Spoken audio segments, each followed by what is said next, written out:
네, 다음으로 넘어가서 이전까지 최종 변형률 쪽으로 많이 배웠었죠. 그 변형률에 대한 실험이 이제 나오는데 이거는 이제 변형에 대한 시험이죠. 과연 철을 잡아당기면 어떻게 변화될까 이런 인장 시험이 있습니다.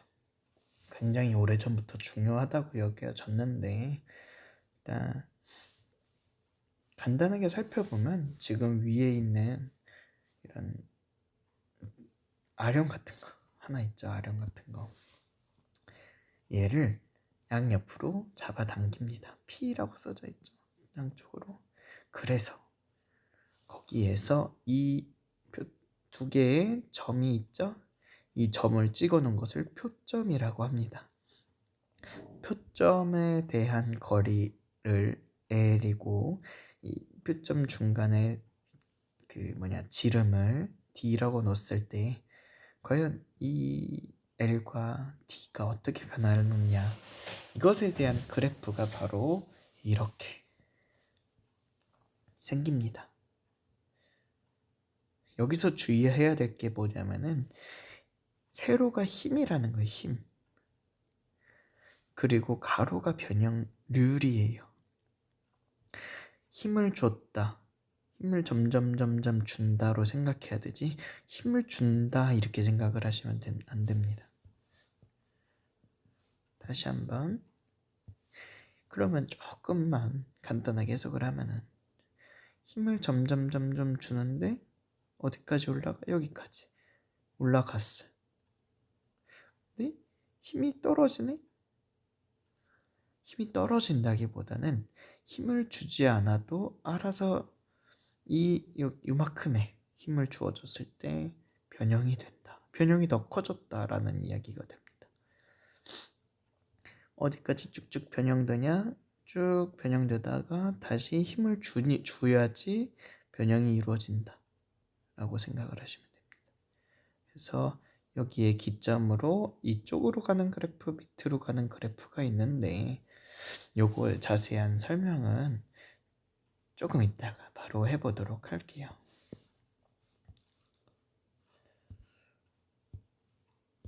이전에 일단 천천히 한번 보도록 합시다. 처음에 응력 변형률 선도라고 해서 지금 봤던 그래프에 대한 거를 알려줄 건데 보면은 기계의 성질을 시험하는 시험법 중 가장 중요한 것이 인장시험이다. 발의 인장시평은 축방향으로 하중을 서서히 가하면서 표점거리에 대한 신장량을 기록한다. 이렇게 해서 얻은 하중의 시편을 단편적으로 나누어 하중에 해당하는 응력을 얻고 그 다음에 표점거리로 나누어 변형률을 얻어. 그래서 그러한 관계를 나타낸 선도 것이 바로 이것이다 라는 것을 여러분들 알면 되겠습니다. 그래서 얻어진 결과가 이렇다 라는 것을 알고 계셔야 되고요. D점에서 D'점 여기죠. D'점에서 변형 상태를 살펴보고 OD로 변형되었으나 OD' 변형되었으나 응력을 제거할 HG만큼 이만큼 돌아가고 나머지 OH는 이렇게 돌아가지 않고 그대로 남아있다. 이게 무슨 말이냐면요. 여러분들 생각해봐요. 스프링이 하나 있었어요. 얘를 줄이거나 늘려도 그대로 남아있죠. 근데 막 스프링과 다 장난을 조금 더 심하게 치면 스프링을 이만큼 늘렸어. 그럼 얘가 돌아왔느냐? 원래 이 상태까지 돌아왔어요. 아니란 말이죠. 조금만 돌아오고 마는 거예요. 스프링이. 왜? 망가졌으니까. 그 망가졌다는 것을 바로 여기서는 탄성 항목 이런 식으로 이야기를 하는데 여기서 봤을 때 탄성 복원이라고 하고 남아있는 이것을 소성이라고 한다라고 하죠. 일단 공칙 응력 뭐 최초의 단면적 하중이라는데 요거보다는 일단 탄성과 소성을 두 개를 구분 지어서 알아야 될 것 같습니다. 일단 탄성은 말 그대로 스프링이 고장나지 않을 정도라고 생각하시면 됩니다. 밑에 보시면 외력의 크기가 탄성 한도 내에서 작용하면 변형을 일으키고 외력이 없어지면은 다시 원상태로 되는 곳 탄성. 알겠죠? 그러면은 T 이전의 것은 T 이전까지 힘을 가하면은 모두 다 돌아온다. 그대로. 이렇게 생각을 하시면 됩니다. 소성은 외력의 크기, 탄선 항도를 초과해서 여러분들이 스프링을 가지고 놀다가 너무 많이 늘렸을 때 외력을 제거한 후에도 결국 영구 변형이 일어난다. 이 영구 변형이 바로 소성이라고 한다. 여기 보면은 엘라스틴이라고 들어봤죠? 엘라스틴. 그쵸?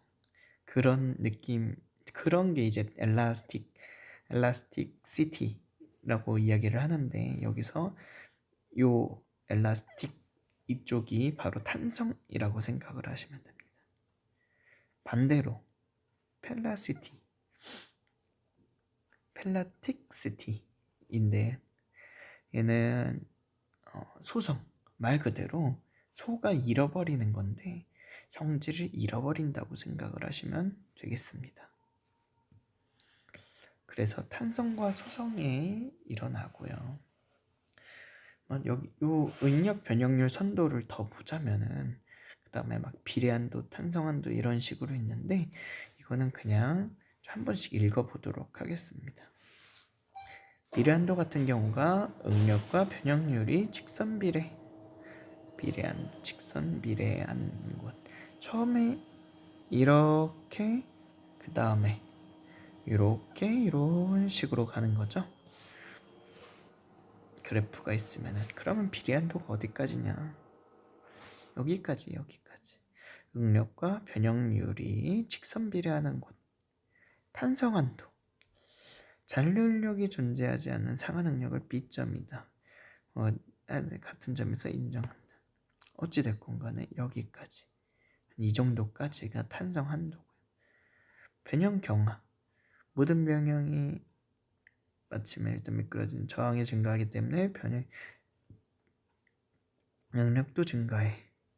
변형이 증가하면 응력도 증가한다. 여기서부터 여기까지 끝점까지 변형 경화, 피로, 충분한 강도를 가지고 있더라도 반복 교번 하중을 받게 되면 파괴되는 현상이다. 이거는 여기서 조금 다른 건데 여러분들이 철사가 있는데 이 철사를 구부렸다가 폈다가 이렇게 반복을 하면 어떻게 되냐? 중간이 딱 하고 끊어집니다. 이것이 바로 피로한도라고 볼 수 있고요. 크리프라는 것은 뭐 저기 위에서 나오진 않는데 어떤 온도에서 장시간 동안 유지하면 시간의 경과함에 따라 변형이 일어난다. 크리프라는 게 고온 혹은 엄청나게 저온 쪽 그래서 장시간 유지하면 깨진다 정도로 생각을 하시면 됩니다. 취성, 인성이 상실됐다, 깨진, 충격 하중이 작음에도 불구하고 파괴되는 현상이다. 바우신거 효과라는 것은 대부분의 금속 및 합금이 강해지는 하동 경로에 따라서 하중이 작용된 반대 방향으로 항복 강도가 작아지는, 그러니까 반대 방향의 병형에 대해서 탄성한다, 항복점이 저하되는 현상이다.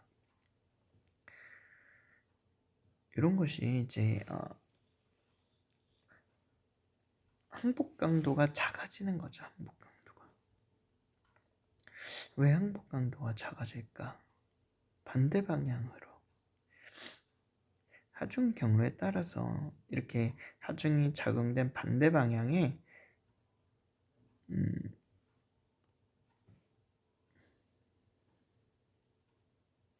이렇게 됐으면은 예를 들어서 내가 이런 식으로 구부렸어요. 이랬다가 반대로 이쪽으로 구부리는 게 더 쉬워진다. 왜? 이게 약해졌기 때문에. 그것이 이제 바로 좀 바우싱거 효과라고 볼 수가 있습니다. 그러니까 처음에 주어졌던 작용에 이렇게 힘을 줬다고 했다가 반대로 이쪽으로 힘을 주면은 이 부분이 약해져서 훨씬 더 쉽게 항복이 일어난다 라고 생각을 하시면 됩니다. 마지막에는 탄성 후기 효과인데 영구 변형을 일으키게 되면은 양이 시간의 경과에 따라서 변형된다. 처음에 내가 이런 거예요. 철사를 이렇게 구부렸어. 근데 얘가 가만히 있느냐? 아니란 말이죠. 더 살짝 이렇게 펴질 수도 있고 어떤 것은 조금 더 오므러질 수도 있는 그런 탄성 이후에 영구 변형 일으킨 다음에 그 이후에 또 변형이 일어난 것을 탄성 후기 효과라고 합니다. 일단 이 정도까지 알면은 그 문제는 풀 수 있을 것 같으니까 여러분들이 다음 문제를 한번 풀어보도록 합시다.